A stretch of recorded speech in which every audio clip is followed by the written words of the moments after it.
Welcome to Cackling in the Void. My name is Ashley. And my name is Kaylee. Let's see if the void echoes back today. We are two best friends diving deeper into the void with a brand new book called Beguiled. And we're so excited. So excited.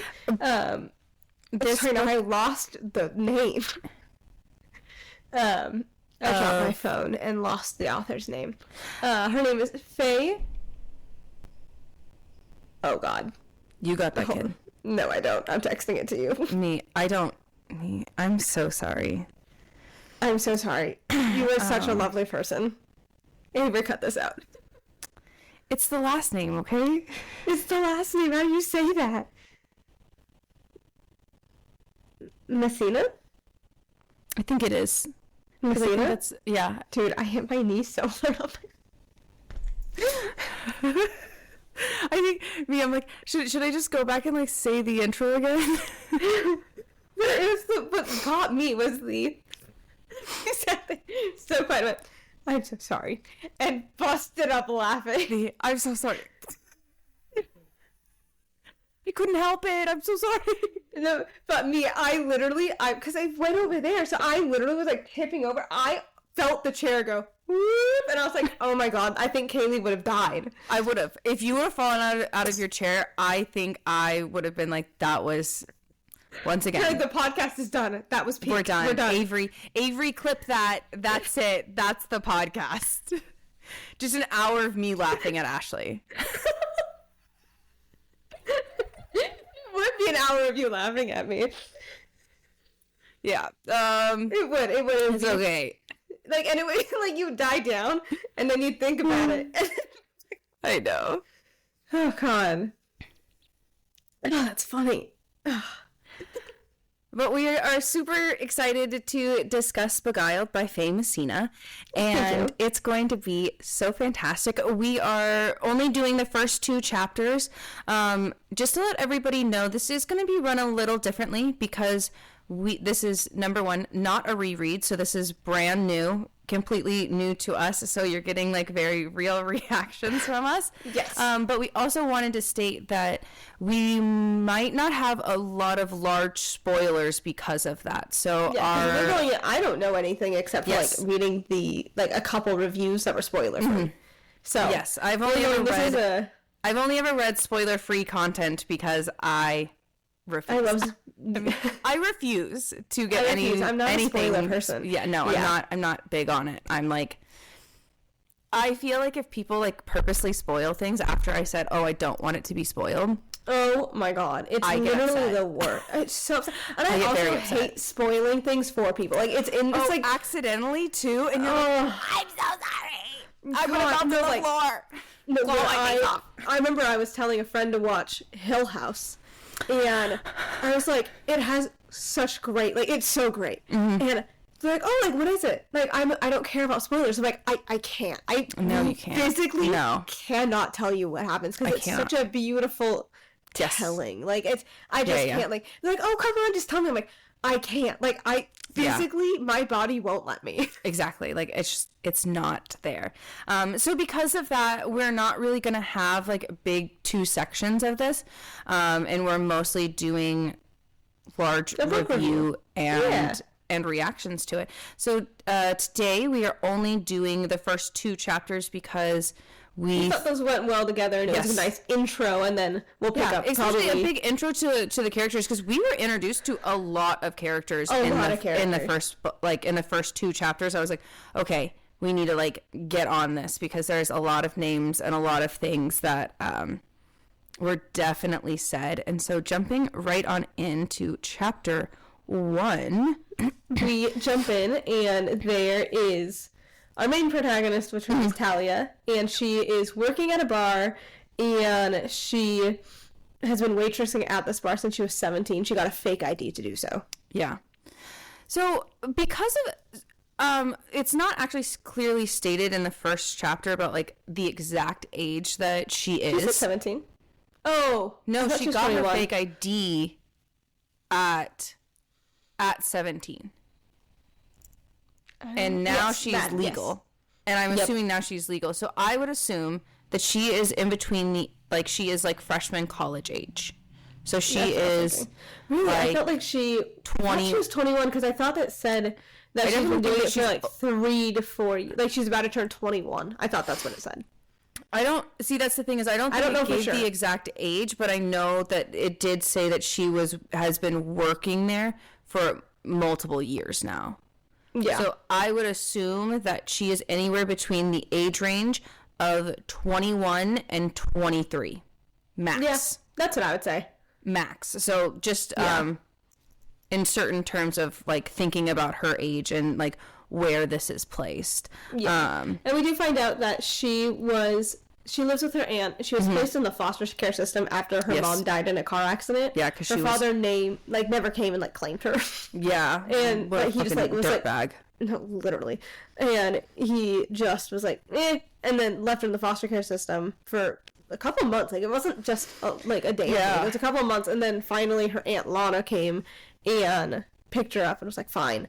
And now she lives with her. And she doesn't remember the crash or anything. Like, she just... Yeah, because what happened was her mom and her were in a very, like, bad car crash, which is obviously a fatal car crash, which is why her mom, like, died. Yeah. But she doesn't have a lot of those memories in terms of, like, how the car crash happened, when it happened, where it happened, things like that. And, she lives with her aunt, and she's like, this kind of sucks, because, like, she always has men over, she always has parties, like, she's always kind of drinking. I wanted to, like, talk about that. I was like, in certain terms of, like, her being older, too, because it does seem like she was adopted later. Like, I feel like she was already, like, kind of a teen when this happened. That's what I thought.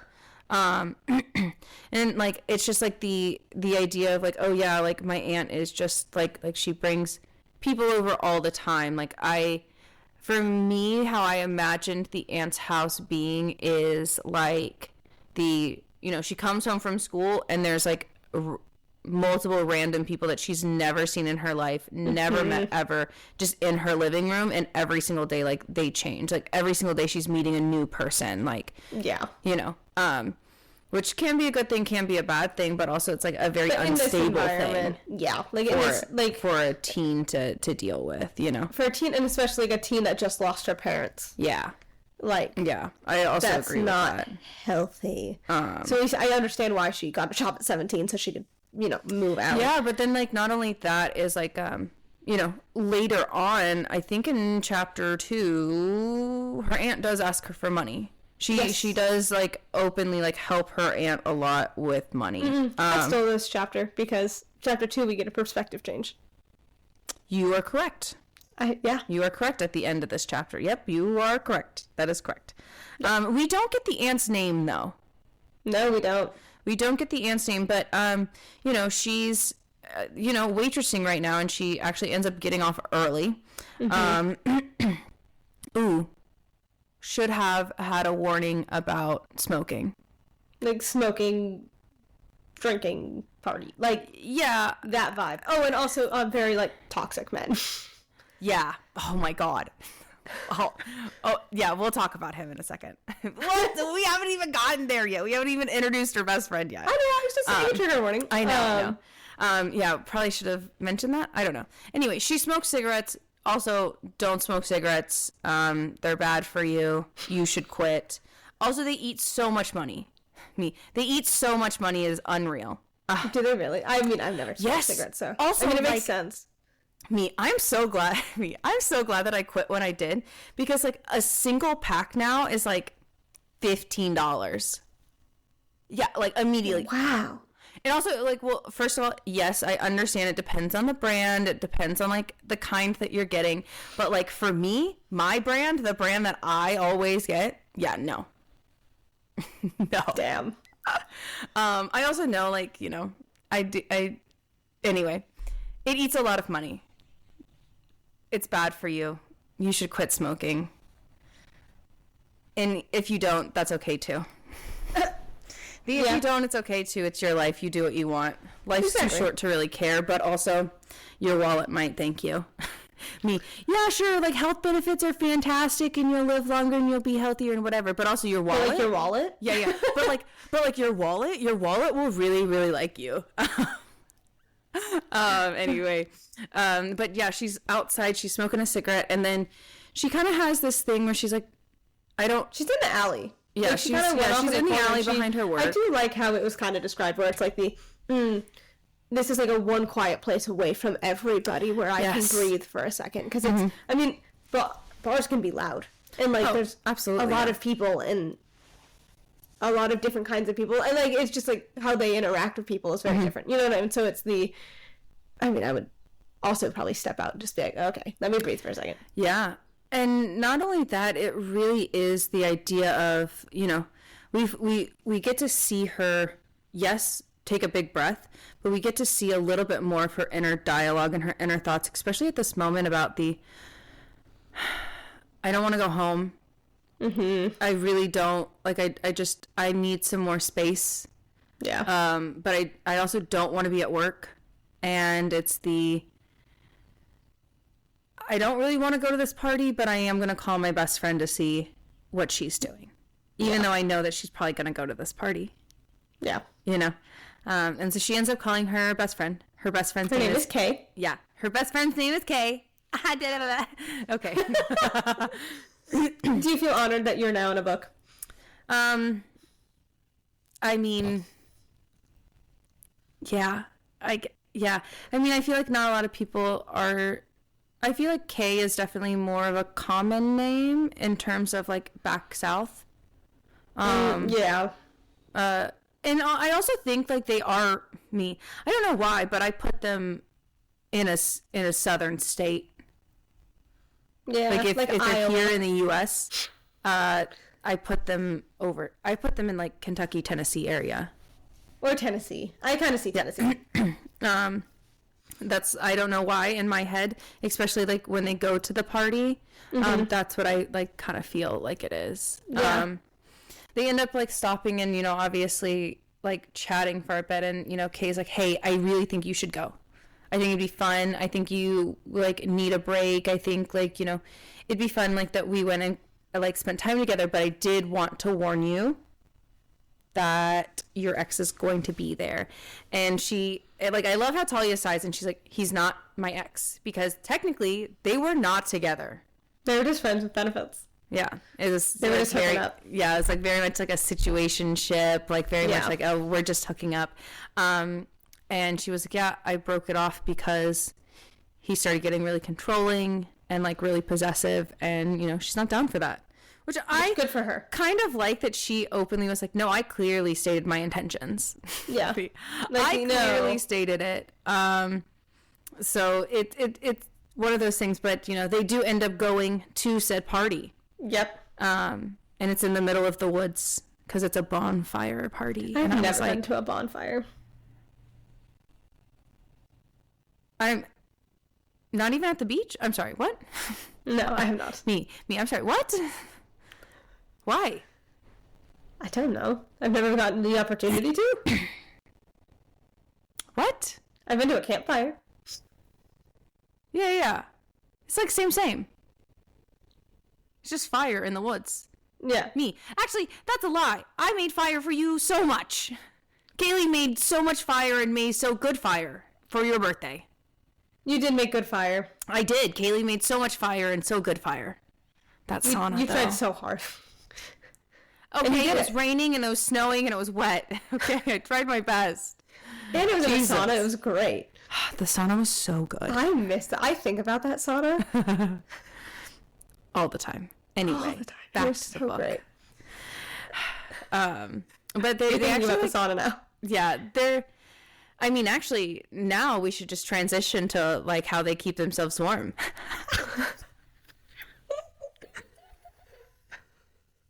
I'm so sorry. Ashley, go for it. They're there, and she's like, oh, I'm going to be able to catch up with Kay, and, like, kind of, like, you know, be best friends and talk. But then, I don't know if we get her name, but someone, like, sits on Kay's lap and, like, starts kissing her, and she's like, well, that's a way to keep warm. Did I do it wrong? I didn't think it was Kay that was there, because I thought her and Kay were still, like, together, and they just saw that couple on the tree. because I'm gonna describe this scene because she does vividly describe that like as like they're walking up and like they're looking around and like kind of like seeing the vibes and like, you know, obviously people are like stumbling around and stuff, but there's this woman that's pushed up against a tree with her leg on a stump, and like clearly she's being I was literally just gonna say clearly she's gonna be partaken of.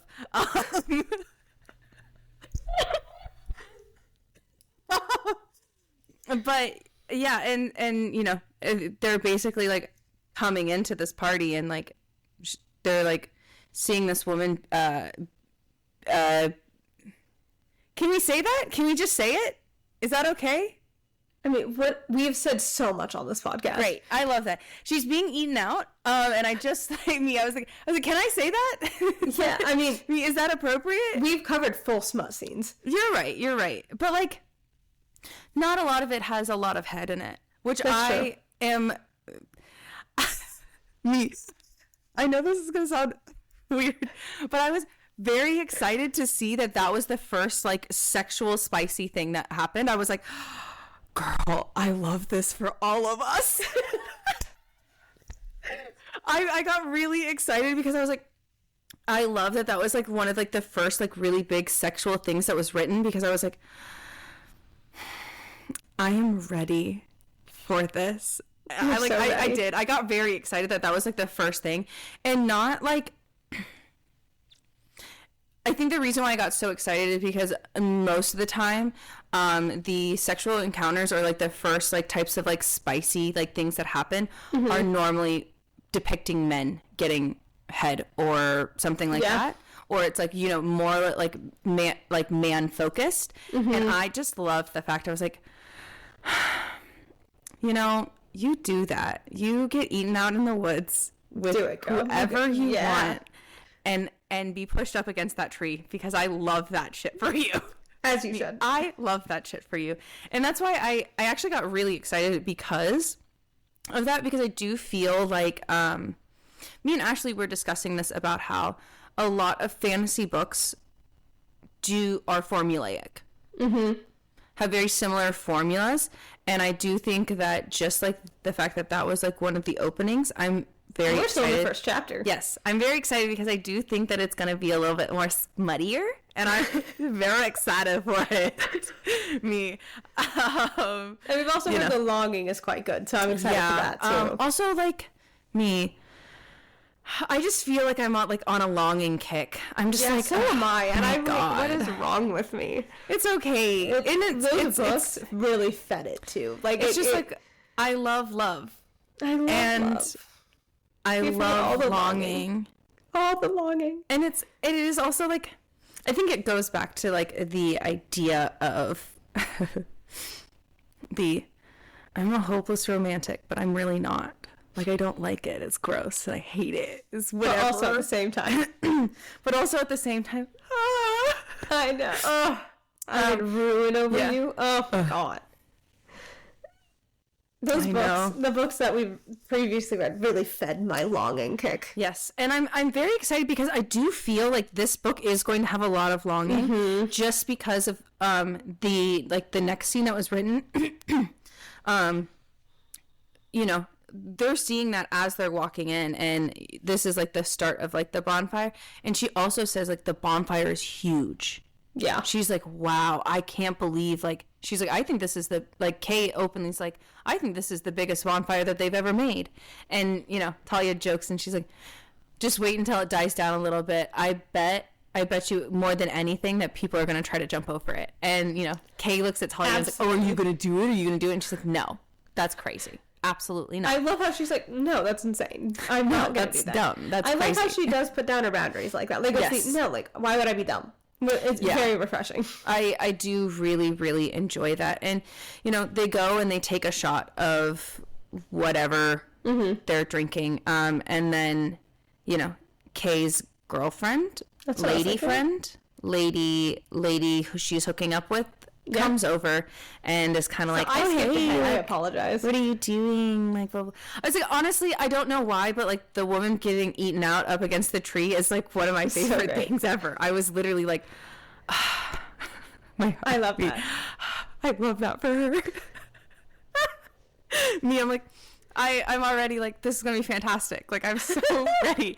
I am so, because I also think that the other reason why I'm like, oh, I'm really excited, because I'm very hopeful that the smut scenes are going to be very much women centered. Yeah. And I'm love it. I agree. And so then the girl does like end up sitting on Kay, and like they start making out. And I do love how Talia is like, well, I can't catch up with her now. And yeah. She was like, just kind of like, okay. Yep.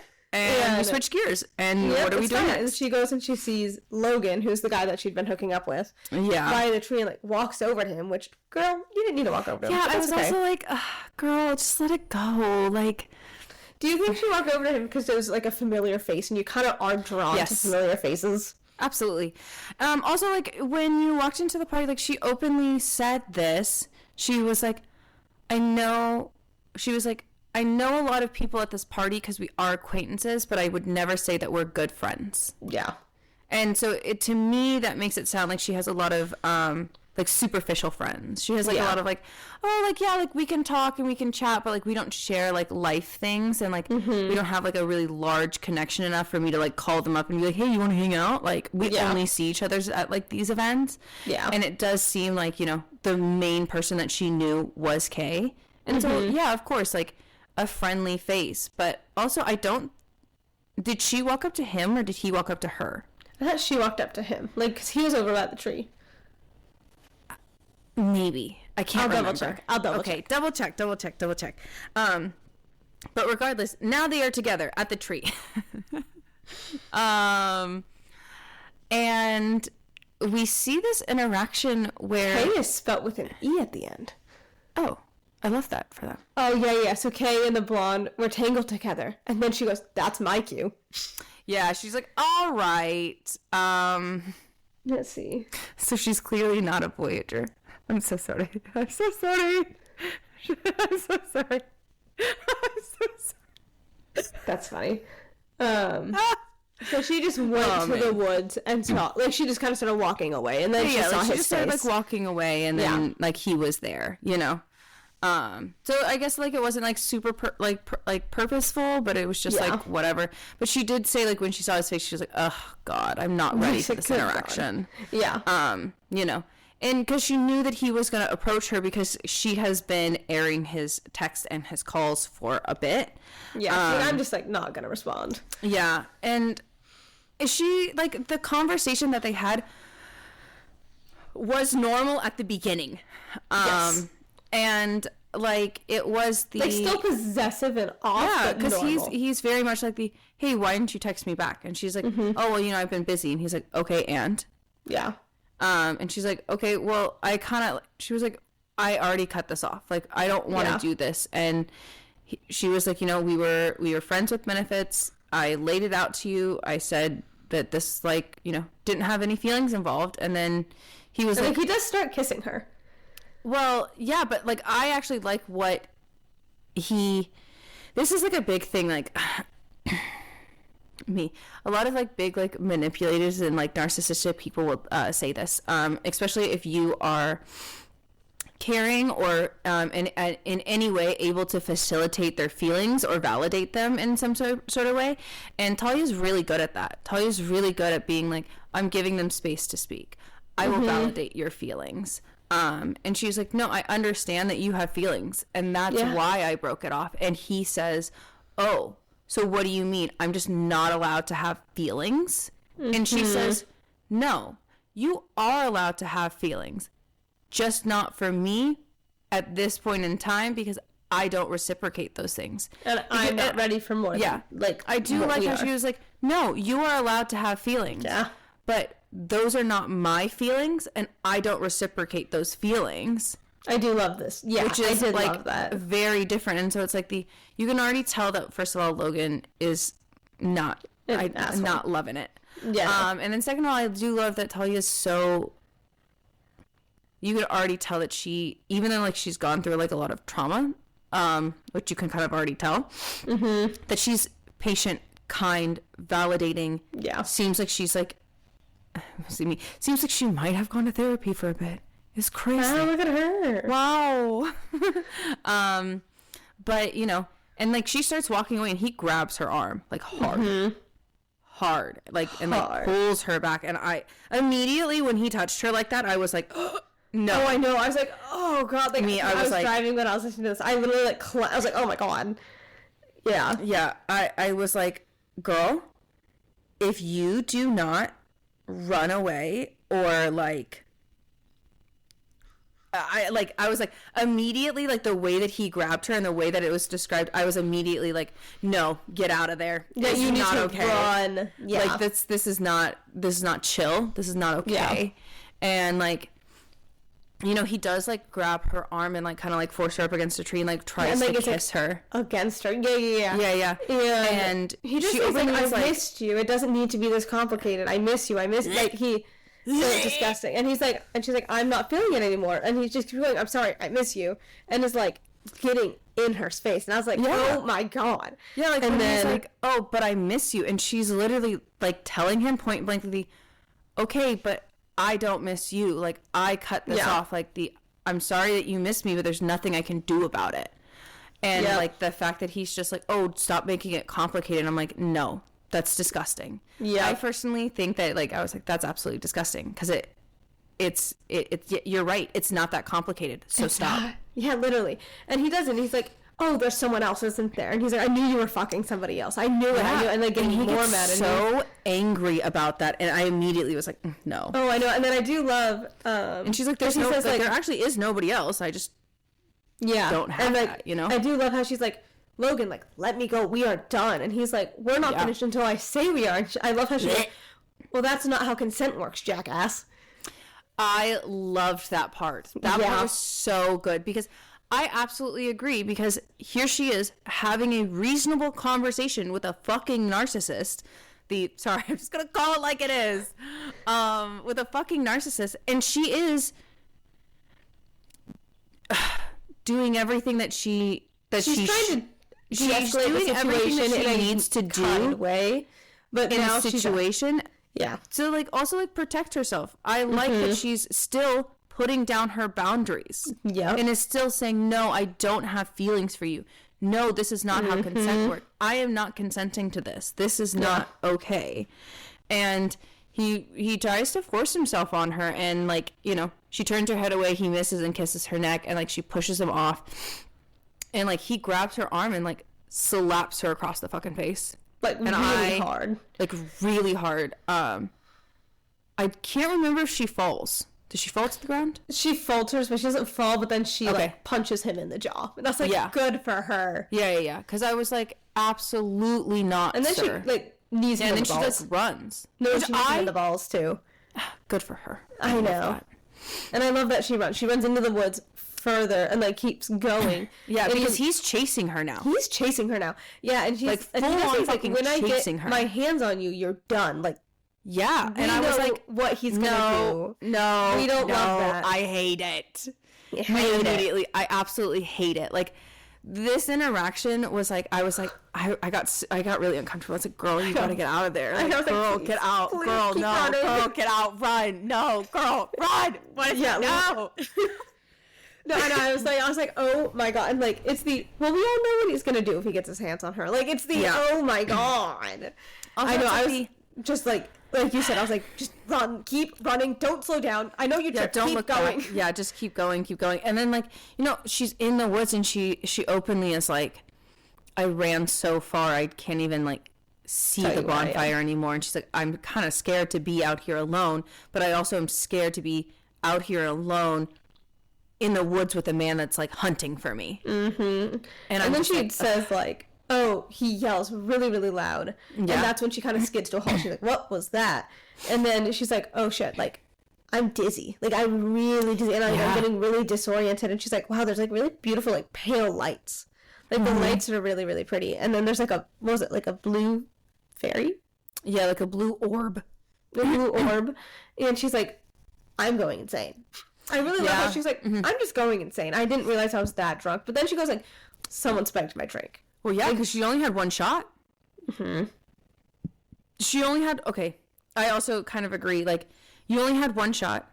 You're getting dizzy, disoriented. You're feeling very faint. Like, you want to, like, basically pass out. Like, there's, in my mind, when we're living here in, like, this world, like, this actual, not necessarily imaginary world, but, like, in the real world, like, that's how it feels. Yeah. Like, but also it's, like, that it's so hard because, it, depending on, like, who you are, the time frame between you drinking it and the time frame of you feeling that, like, you're like, oh shit feeling, I think was a very reasonable distance. Yeah. Because I was like, some people it hits much sooner. Some people it hits much sooner, but I, like, you know, clearly she has, like, a more of a, like, a higher pain tolerance, so that why she could have this entire interaction and then, like, run through the woods. Because I know, I have a feeling... And also adrenaline would spike. Oh, absolutely. That will obviously create... Well, it's hard. Because when you... Me. It's hard because... It's hard because the adrenaline doesn't work. After a certain point, regardless of how much adrenaline you have in your body, you... Yep. It gets blocked. Yeah, it does. And so, like, it'll work for a second. Like, that's why I think she was able to run as long as she did. Because, like, adrenaline will... At first, if you have that much adrenaline... Well, she didn't get the oh shit feeling. No, she got the oh shit feeling after she ran, which is why I'm like, I know that... I don't know if anybody would dispute that time frame, but, like, if you've ever... Like, I don't know. Like if you've ever experienced that, you'll understand what I'm saying when it's like it does take a little bit before you're like, oh shit. And like she just hit that oh shit moment in the middle of the woods after that scream. Yeah. I also learned recently, I don't know why this was like, but I was like, if you are like, don't have a limb, like if you don't have like a leg, or like let's say you get amputated, we learned about this in class, your tolerance is so different. Like, your tolerance What do you change. mean? So, like, let's say you had your leg amputated above your knee, and then you go and, like, you get a drink after, like, you know. Yeah. Your tolerance is different from before your leg was taken off. Interesting. Fun fact. I know, I didn't know that either. I was like, really? Well, I mean, I guess that kind of makes sense because your body is regulating throughout your entire system. So it's when like you ingest missing. alcohol, so, like, the limb is missing, and so, like, it has, like, less area to flow to, I guess. So you get hit stronger and faster. That's so interesting. Isn't that interesting? I didn't know that until... Right? I was like, wow. I love that. Fun facts. Fun facts. Yeah, if you don't have an arm, your tolerance is a little less than, or depending on how your tolerance is, it's less than. That's so interesting. I know, I thought that, I was like, well, how does that make sense? And I went, well, I guess it does, because it goes through. Yeah. Interesting. Yeah. Fun fact for you today. Yeah. And, like, she's seeing this blue light that kind of, like, transforms into, like, a fucking small man, and she is like, I am clearly losing it. I mean, that's a valid reaction. I'd be like, yeah, okay. It's the I'm clearly fucking losing it, because what the fuck? And, like, she just hears this man, like, this voice, like, a man's voice being like, are you safe, your majesty? Yeah, and like, oh, you're safe now. Yeah, and, like, and she's, like, surrounded by, like, pastel lights, and, like, she openly is like, I'm slowly, like, she slowly, like, collapses and, like, loses consciousness. Like, she collapses, like, surrounded by these lights and, like, loses consciousness. Yeah, and she does wake up in her room. Yeah. Like, at home. Not with other people. Not with other people. I think that's very important to state. Yes. And she is kind of like, wow. And she kind of, like, gets up and she, like, goes and, like, looks through her bag. And to, like, see her phone. And she had, like, 23 missed calls. Yeah. And, like, wondering what was happening to her. And she was like, because she calls her back and she's like, I have absolutely no idea what happened to me. I was in the woods and now I'm not. Yeah, she was like, I don't know what happened. I think somebody spiked my drink, like, but I'm at home. And she's like, I don't know how I got here. And Kay was like, oh, well, she was like, well, I started calling you because, like, the party was ending and I couldn't find you. And I thought you went with Logan, and I called him and he said that you weren't with him. And so it's like obviously we're, like, fucking scared, you know? Yeah. And she does find, like, a little acorn in her bag, and she's like, that's odd, and puts it on the windowsill. Yeah, like it's just like why would I pick that up? Or like that's a really weird. Why would I put that in my bag? Like that's. And her aunt ends up coming into the room, and this is the first time we actually see the aunt, and she is asking for money, and Talia's like, I gave you the portion of the rent, even though she was already rent. Yeah, even though she was like already like reaching for her purse, because she knew that her aunt was going to be like, what her aunt said was like she said it in her head. And then her aunt said it because she knew that was already like what she was going to say. But it takes a lot of money to run a household, you know? And for me, I'm like, does her aunt have any other kids? Because it doesn't seem like it. I don't think so. Does not seem like it. Yeah. But, you know, and like they make comments like, you were out late last night. And she's like, yeah, so I can do whatever I want. Like, and she's like, well, this isn't a hotel. Like. Yeah. You don't stay out that late. And then she leaves. And I'm like, okay. Yeah, I'm like, okay, whatever. Yeah. And then, now we are on the perspective change of chapter 2. So I do think, like, obviously we have, like, 3, like, big characters introduced in chapter 1, which is Talia, who seems to be our main protagonist. We get 4. Yeah, we do.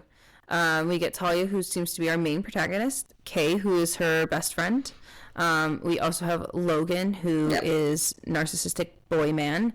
And then we also have her aunt. So that is 4. We get like 4 like main characters that I feel like are really important to the story. I also think that there's a really large significance. I mean, you're dancing in the woods around a fire.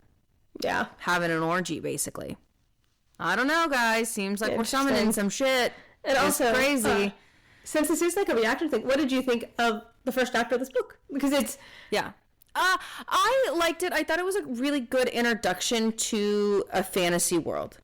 I liked that it established where we're going in terms of the trajectory of who is our main character. I thought who was our main character was really clear. Who? I said, who are you? Who are you? Sorry, you said it and I was like, I can't not. Sorry. Yeah, it's okay. You know, I think they did a great job like establishing who our main character was, her best friend, where the relationships are, and what she's already struggling with. Yeah. So I did really like that. And I also like the fact that like the first chapter really drew you in because it already had very large, exciting pieces that I feel like a lot of other fantasy books may have definitely like lost in the first chapter. Because what I liked about this chapter was that yes, it ended on like somewhat of a quote unquote cliffhanger in terms of like, oh, she woke up in her room, like how did we get there? But I liked that we got the entire interaction of her like with Logan. Because I feel like a lot of people would have cut it at the point where her and Logan went on her. Like, like when he was like, but I miss you, like up against her. I feel like a lot of people would have cut it there. And I liked that we got to see the whole interaction within the first chapter. I liked that it was fully fleshed. And I loved that part. You know, I did. So. I really did. And I also I think the writing style's fun. I think it's fun. I like how she... I like it. I like what she's doing. I like that Talia sounds so sassy. It's one of those things where it's like I don't think I can imagine Talia like not dripping in sarcasm. Absolutely. I mean, we've had like one chapter with her and we're all like, yes. Yeah, dripping. But it's also, that's such a compliment to the author because it's, wow, we already are like, oh, you're sassy. We love that. And it's also, you hold your boundaries. You won't do stupid shit. Yep. Like we've learned so much about her. I know that I mentioned to you, but I really did love how I feel like a lot of fantasy books is set like without technology and like without like in past times and like the past and stuff. In the before times. The before, yeah, there you go. And I really did like how it's set in modern day. So it's going to be, I think, really interesting because my prediction is that obviously, Your Majesty, and we kind of find out in chapter 2 that she is like the queen of this world. Oh my gosh. I know. Technically, she's a fucking princess. How dare you? I also really love that it's revealed in chapter 2. I love that that's revealed in chapter 2. And it's not I also love the perspective change. I do. Love it. But I love that, one, that's revealed in chapter 2. But I think it's going to cause a really interesting dynamic when she shifts back to, like, the fairy world. And she's like, what do I do? Like, I don't have my phone. Oh, like lights? How do lights work here? And so I think it's going to cause a really interesting dynamic that we haven't seen in a fantasy world before, because typically technology hasn't been invented. Yeah, it's like medieval Cars times. don't exist yet. Yeah.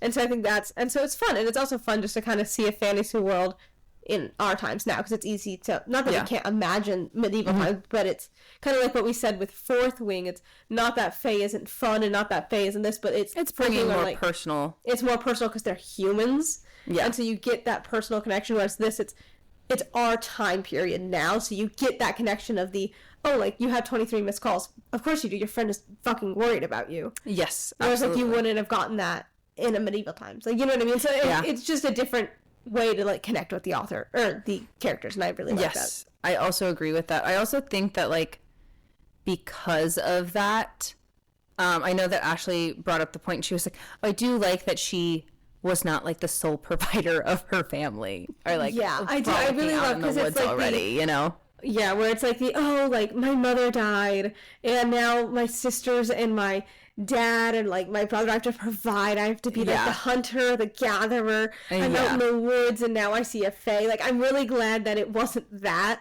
Yes. I'm glad that it was this modern, like, no, like, I'm providing for myself and my aunt's stealing my money, basically. Yes. Like, this is not me. You know what I mean? Yeah. It's like, I like the dynamic change from what we're used to.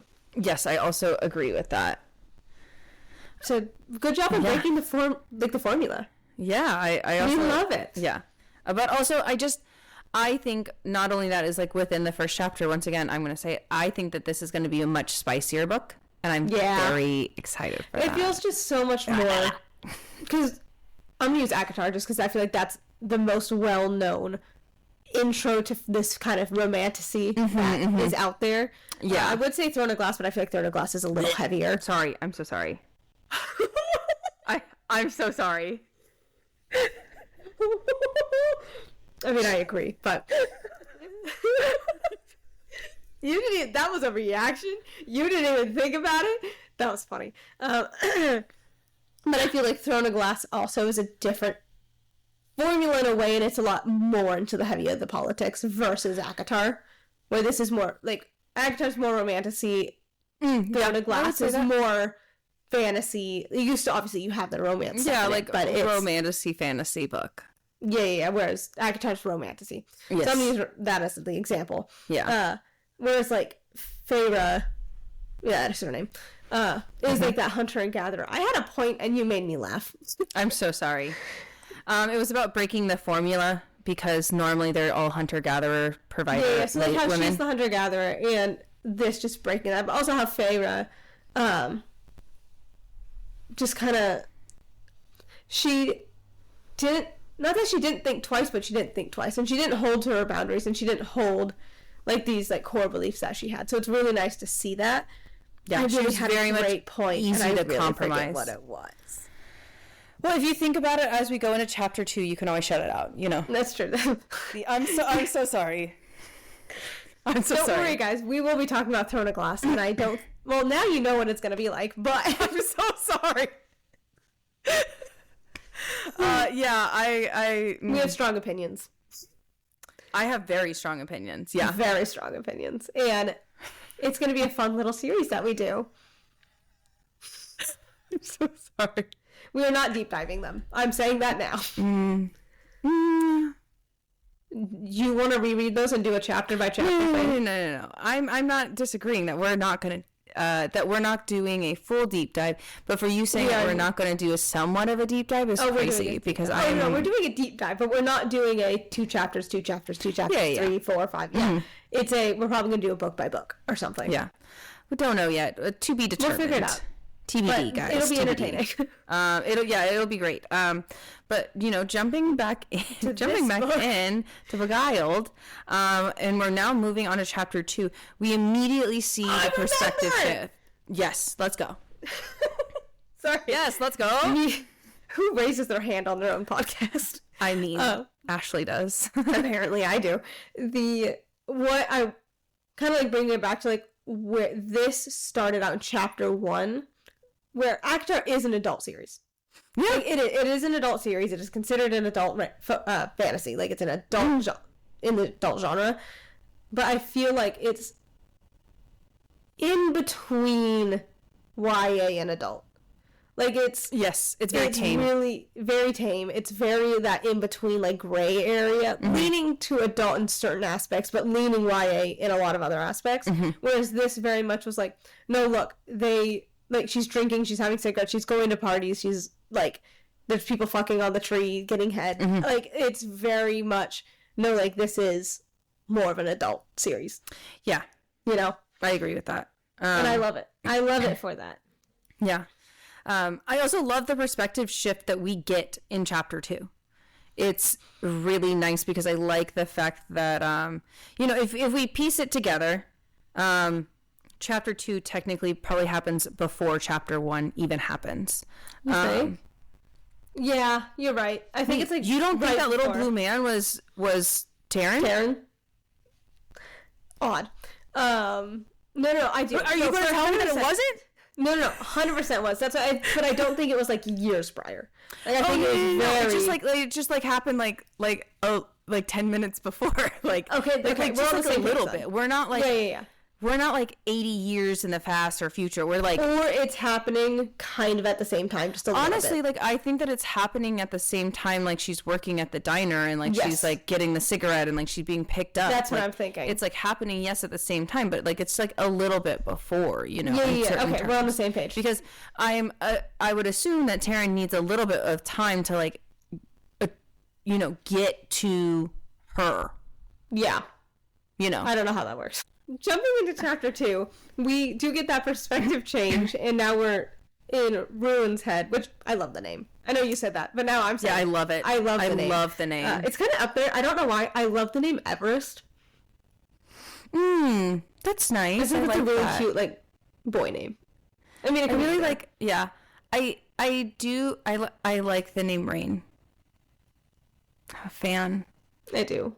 I'm a big fan. Rune's cute too. Like I really do like the name. I like Rune. I like that a lot. I'm like, oh wow, that's cute. I do. I really like that. And so it's in his perspective now. And I honestly, I wrote the way I was genuinely shocked about the perspective change. I just wasn't expecting it because that's not something we've read. Yeah, that's also like not something that's like normal in certain terms. Like, we don't normally get a perspective shift. The only time we got a perspective shift was in Fourth Wing, but technically those chapters weren't necessarily part of the book. No, those are the after chapters. Those are like the bonus chapters. And then because we got one from his point of, we got two from his point of view that were actually a part of the thing that wasn't a part of the book, and then we get the bonus chapters, which the bonus chapters are so fun, which I appreciate, but I'm also like at the same time I'm like, okay, I understand from a marketing standpoint why bonus chapters exist, yes, but from me as like a book goer, I'm like, just fucking put it in. Like I was already reading 100 to like 120 chapters of your book. Like, just throw it in. Like, it's not gonna make a difference to me. Yeah, like, literally. Like, we're already just throwing it in, you know? Yeah, literally. That's just a me thing. That's so valid. Also the fact that like they're like he's walking through crystal halls in the Salinas castle. Yeah. Right? It's called Celine? Me. Why are you asking me? I'm not good with names. I'm gonna call it I just keep calling him Cashmere. And I know that's wrong. Who's Cashmere? The brother. But I know that's wrong. I don't know. I actually don't know his name. Casimir. It's Casimir. And I kept going Cashmere? No, it's Yeah, Casimir. I'm so sorry. Cass. Cass. Yeah. Easier. That's it. And I'm so sorry that the names in your book are really hard sometimes, okay? ruin. Literally, I mean, they're gorgeous names. I love the names. I am the meme of the person like reading, and they're like, so then Dr. Sniffleton and Mrs. blah blah blah blah went to the store and they rode across the lake with blah blah blah blah. You're like, yeah, no, literally that names sometimes are just like the and yeah, no, went to every time when I was in nursing and I had to like read the pills and prescriptions, the big I was like, names, yeah. And then that combined with blah blah blah, it does. Yeah. And I'm like, it was close. It was so close. Close. That's basically how they make these words. Literally, they're so out there. I'm like, yeah, but we'll call the brother Cass. Okay. Are they actually brothers though? I thought so. It said brother. Yeah, but like we're good at this. Me. Yeah, but like when men say brother, me. When men say brother, do they mean their actual brother or like, yo, bro, what's up? Hey, brother. Because he says brother, he greeted him with a grimace. What are you doing? What brings you here? And then we need to call him. Because I thought that they're both. Because from our understanding, Ruin and Cass both are kind of in charge of the kingdom until Talia gets back. Because Cass is betrothed to Talia. That's why I'm like, I think they're brothers because of that.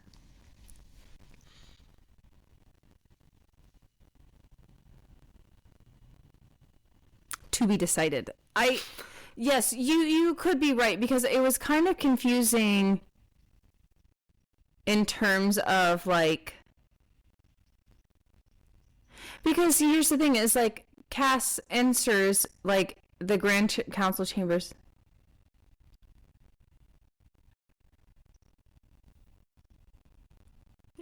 Sorry.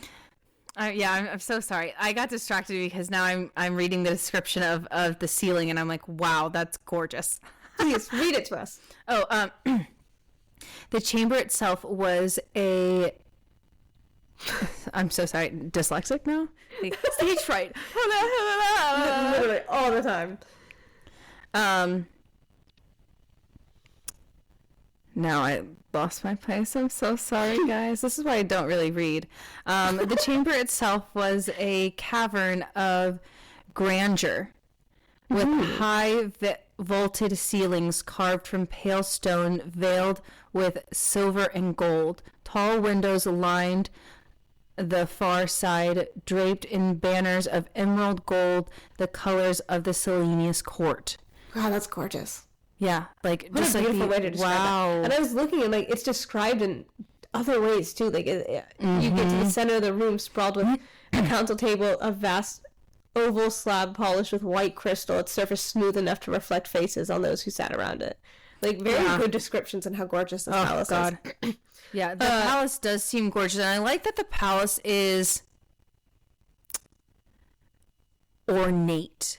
You can tell the difference in status in terms of like the halls are crystal. There's gold and emeralds everywhere. You know, technically the banners are emerald and gold, or like, you know, the colors of Salinas, which first of all, love the combination. Very good combination of colors.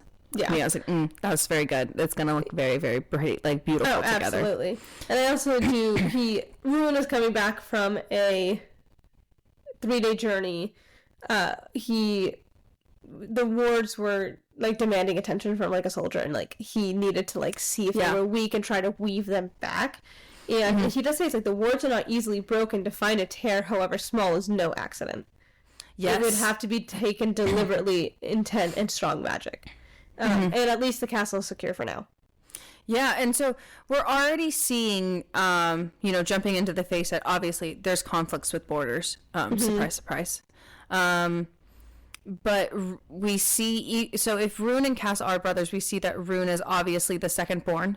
Yep. And does mostly soldier manual labor duty. Yeah. And is like definitely more of like the physical front man of the army, where Cass seems very much the I go to council meetings and sit here and look pretty and do things like that. Yeah. Which is very interesting. And, you know, I like how they described how tense it got, like, immediately. Immediately you can tell that, like, Rune is, like, not happy with this. Yeah. For sure. And I do love how he immediately is like, hey, we need to bring her back. Like, we need her back here. And it's in the Sealy court. And that's where they live. And, you know, they're like, no, like, we can't bring her back. And I do like how it's like, oh, like, we have not found a cure to save her memory yet. Like, and she will not be safe if she doesn't know. She is safer there now. Which I also love because I feel like we don't see that often. A lot of people are like, nah, just bring her back. Her memory will come back and everything will be fine. And, like, they just kind of, like, throw them in there. And you're like, ugh. Yeah, would have been better if you, like, if you knew that information, why didn't you front load the information? Yeah. Which I'm, like, grateful that, you know.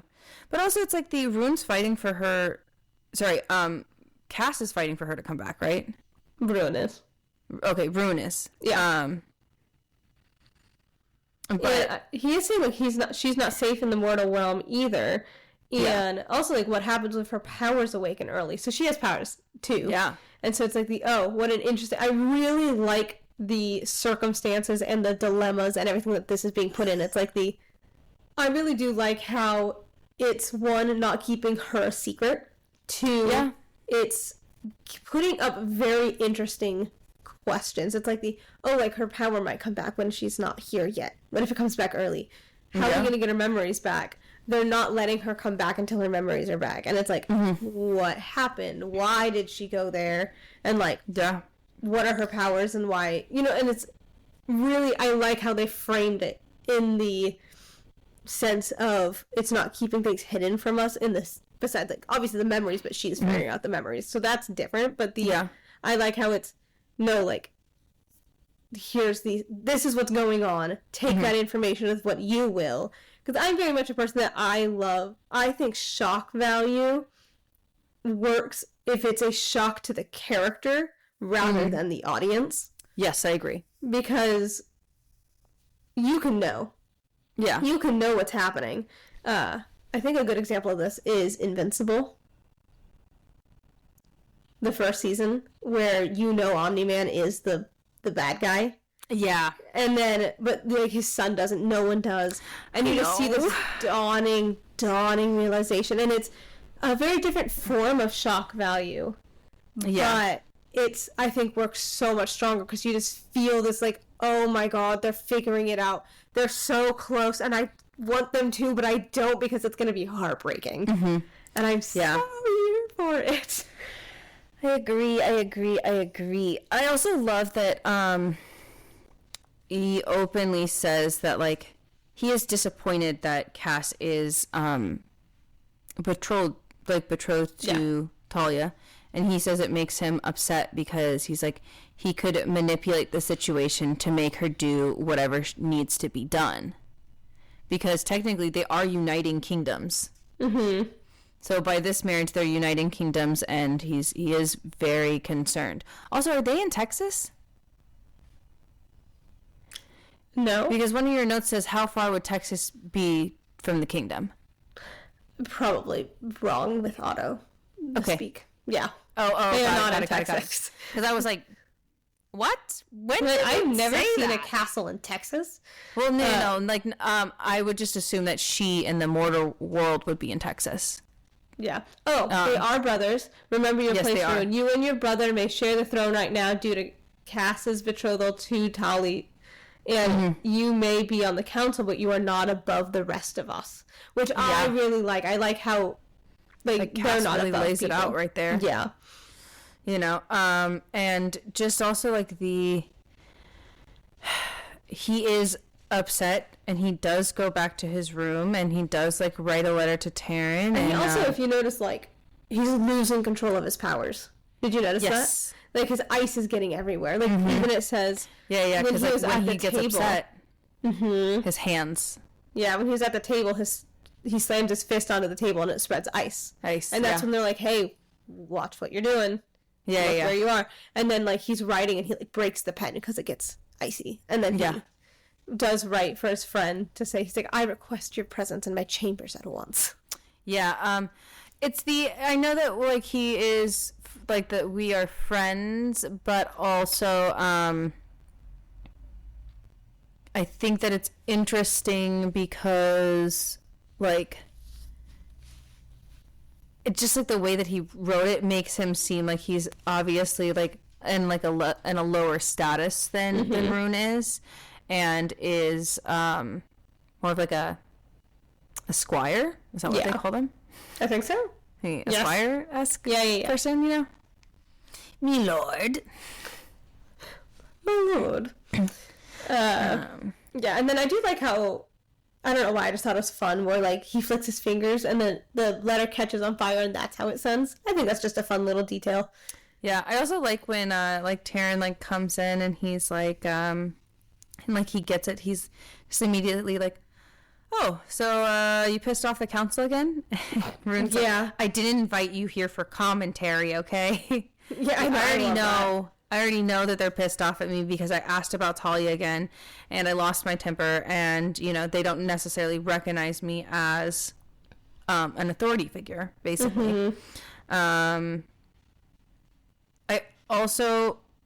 did skip it, but there was a line that I did want to say, like, because the quote was just so cool. It was really, like, beautifully and, like, well worded. Is the morality is not a luxury the court could afford with lives hanging in the balance. Yeah, which that's I think so good. Is something that, you know, Rune really struggles with, because, like, Rune's seeing, you know, the front lines, Rune's seeing what's going on, and he's like, we need to act. Like, I understand that she can't come back without her memories and things like that, but at the same time, we're waiting and people are dying. Yeah. And so, like, that is, like, a big thing, but it comes down to, like, that moral question is, what do we do? Is war the right action? Is bringing her back the right action? What is the best thing to do? And is it moral to kill your society like that? Like, to you know, to start a war? Is it moral? You know, which I thought was really great. And, you know, so now flipping back into the room. Yep. Into the room with Taryn and Rune. I'm so sorry. Yeah. I know. They're kind of talking. He's like, and Taryn's like, oh, do you want me to go get her? Like, I'll go get her. And, which we love to see ride or die friends. I'll go get her. And he's like, no. And he's like, well, how about I go, like, keep an eye on her? And, like, go keep her company, essentially. And Rune's like, you can tell Rune's upset about it, that it's not him doing it. Yeah. And, like, he openly is like, oh, like, we can check on her weekly. Yeah. Well, it's check on our weekly, and it's also, like, send me weekly messages. Yeah. Send me, like, updates. Yep. And so then Tara goes, and assuming he, like, flashes to go get ready to go to the mortal realm, which I'm guessing, do you think that he was the little blue man that she saw? Oh, yeah. Cool. That's Taryn. Yeah. Yeah. Absolutely, 110%. That's why I was like, oh, I think that these either, like, kind of happened at the same time, or, like, this happened a little bit before, just because I don't know how fast the teleportation is, and, like, how far away they are, and blah, blah, blah, which is why I'm like, oh, that was clearly him. Yeah. That's why I'm like, oh, yeah, no, that was definitely him. I also 110% agree with that. How interesting. I just want to read this line. Rune had discovered the Unseelie King's plan through a network of spies and informants. The king believed that by uniting two courts under his control, he could wield unparalleled power and reshape the entire Fey realm according to his dark desires. It wasn't just about political dominance for him, but bending the very fabric of Fey society to his will. Yep. I was also going to bring that up. I really like that. I was like, I love that part.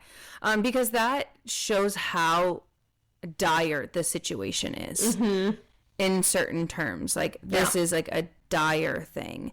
In like, this is what's going to happen. And that's why I feel like Rune is so concerned about Cass being betrothed to Talia, because I think he knows his brother very well, and knows that his brother almost agrees with this king.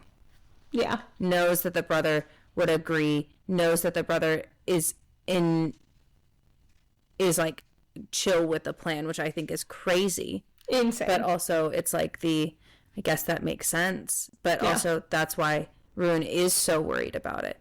But Rune does talk about Talia very sweetly. Mm-hmm. Openly says, she was my best friend as a kid, and it hurt to lose her. Yeah. I also really love the Talisandra deserved more than to be manipulated to have her will stripped away for the sake of power. Yep. That's a great line. That's a great line. So good. And I'm also like, oh, man. Okay, so spoiler or not spoiler, we can already kind of tell, like, Rune and Talia most likely are fated mates. That's my guess. Mates occur I know that we saw in that one review that it is like a love triangle, but it's different. Okay. So I'm guessing, do you think it's Taryn or the brother? I think it's going to be Taryn. I hope it's her best friend Kay. As it should be. Me. Personally, I hope that it's her. But I have a feeling that her best friend is not a Fae. Sadly. That'd be pretty cool though. So I think it's going to be between Taryn and Rune. Me, I want there to be a girl involved. I do too. I want there to be a girl involved. Let's add Kay into the mix. Yeah, me. I personally want it to be this one. I shipped them already. Immediately. Immediately. Did you not listen to the first chapter? That's crazy. Yeah, no, literally. I have read into the third chapter, but we are stopping at we're stopping here. There are like two just things because I want to there was so much things to like introduce in certain terms. Mm-hmm. Like, we have Rune, we have Taryn, we have Cass. Yep. And those are like the three like main players, but not only that is we get the shadow of the Dark King. Yep. We get the idea of what's going on politically in the Fae realm. Yeah, we're like going the war on to the I was like, not only that is not like politically, but also territorially. Mm-hmm. Like the borders are ripping. What are they bordering? Yeah. We don't know yet. Yeah. And so I do like how like that is put. But yes, no, I absolutely 110% believe that it was Taryn, who is the little blue man that she saw. Yeah. Yeah. I also don't know. I don't think that her drink was drugged.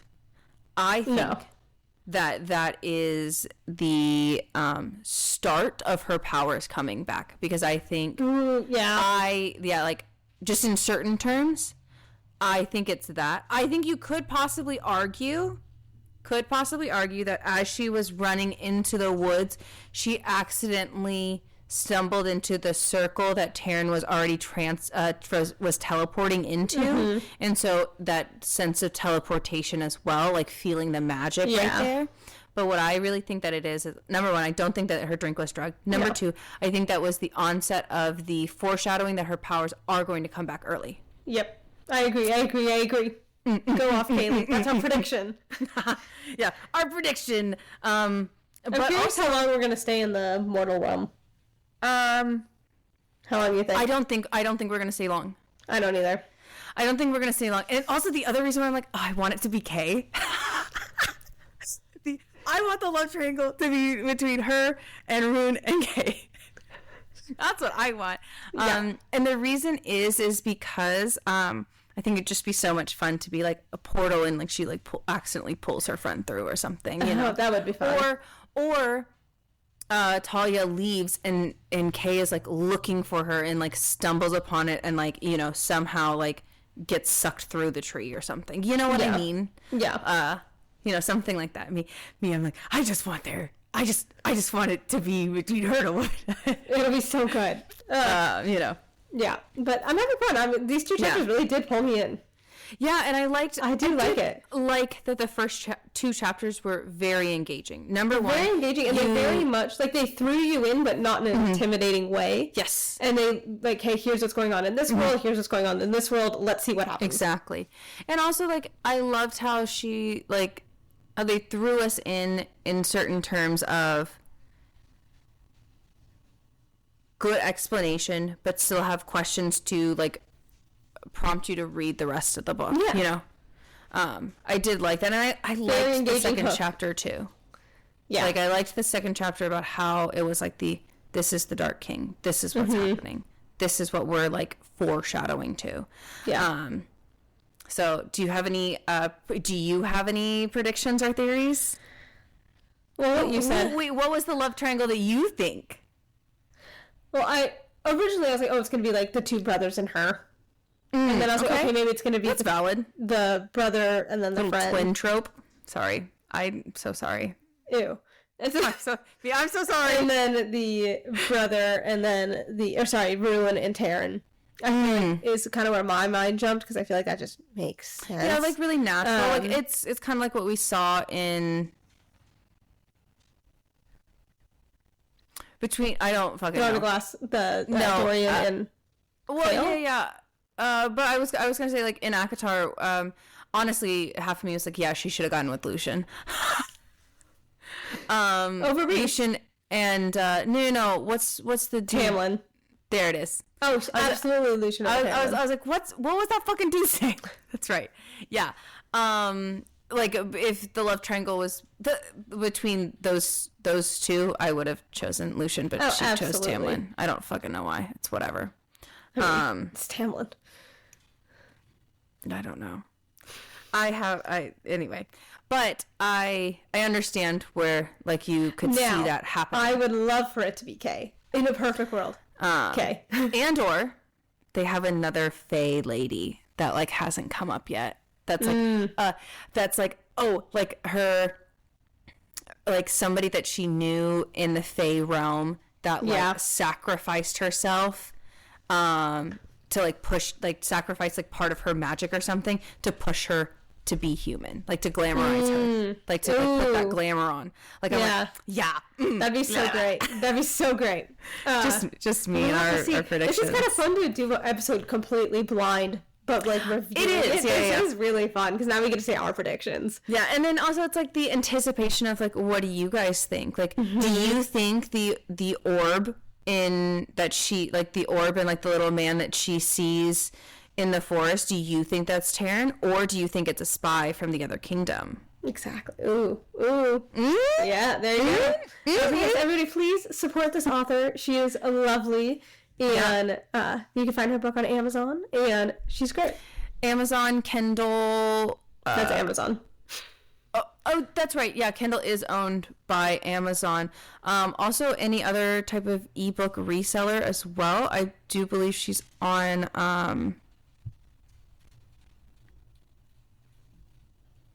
What's the other app that people use besides Kindle? I forget.